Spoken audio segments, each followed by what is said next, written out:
গেল জুনে ইসরায়েলের সঙ্গে সংঘাতে নিজেদের অত্যাধুনিক সব অস্ত্রের শক্তিমত্তা দেখিয়েছে ইরান। তবে শত্রুদের বিরুদ্ধে আরও কঠোর বার্তার হুঁশিয়ারি দিয়েছে দেশটি। স্থানীয় সময় শুক্রবার এক সাক্ষাৎকারে ইরানের প্রতিরক্ষা মন্ত্রী আজিজ নাসিরজাদে বলেন, শত্রুরা আগ্রাসন চালালে ইরান এবার এমন সব অস্ত্র নিয়ে মাঠে নামবে যা তারা আগে কখনো ব্যবহার করেনি। তার দাবি, ইরানের সার্জিক্যাল ক্ষেপণাস্ত্র এখনও যুদ্ধক্ষেত্রে মোতায়েন করা হয়নি, যেটির পাল্লা 1200 কিলোমিটার।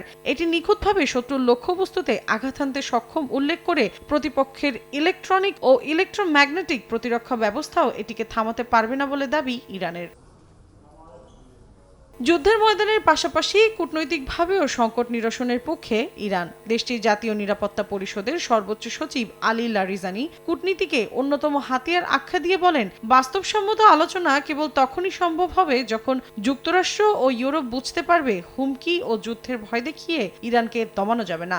লারিজানির অভিযোগ, পশ্চিমা দেশগুলো কূটনীতিকে শুধু অজুহাত তৈরির জন্য ব্যবহার করছে। যদি সত্যিই তারা বোঝে যে যুদ্ধ অর্থহীন, তাহলে আলোচনাই ফলপ্রসূ হতে পারে। এদিকে জাতিসংঘ নিরাপত্তা পরিষদে ইরানের বিরুদ্ধে পুরনো নিষেধাজ্ঞা পুনর্বহাল করার কোনো নৈতিক বা আইনগত অধিকার ব্রিটেন, ফ্রান্স ও জার্মানির নেই বলে জানিয়েছে তেহরান ও মস্কো। শুক্রবার এক ফোন কলে এ মন্তব্য করেন ইরানের উপপররাষ্ট্রমন্ত্রী আব্বাস আরাকচি ও রাশিয়ার পররাষ্ট্রমন্ত্রী সের্গেই লাভরভ। তারা বলেন, ইউরোপীয় রাষ্ট্রগুলো নিজেরাই 2015 সালে পরমাণু চুক্তির প্রতিশ্রুতি ভঙ্গ করেছে। 2018 সালে যুক্তরাষ্ট্র একতরফাভাবে যুক্ত থেকে সরে গিয়ে ইরানের উপর নিষেধাজ্ঞা দেওয়ার পর ইউরোপের দেশগুলো ওয়াশিংটনের পথ অনুসরণ করেছে। তবে ইউরোপের দেশগুলোর অভিযোগ, ইরান তার পরমাণু কর্মসূচি সামরিক উদ্দেশ্যে ব্যবহার করছে। আর সে অভিযোগের ভিত্তিতেই তারা সক্রিয় হয়েছে জাতিসংঘ নিরাপত্তা পরিষদে স্ন্যাপব্যাক মেকানিজম চালু করার। এ কারণে অক্টোবরের আগেই পুনরায় কার্যকর হতে পারে পুরনো আন্তর্জাতিক নিষেধাজ্ঞা।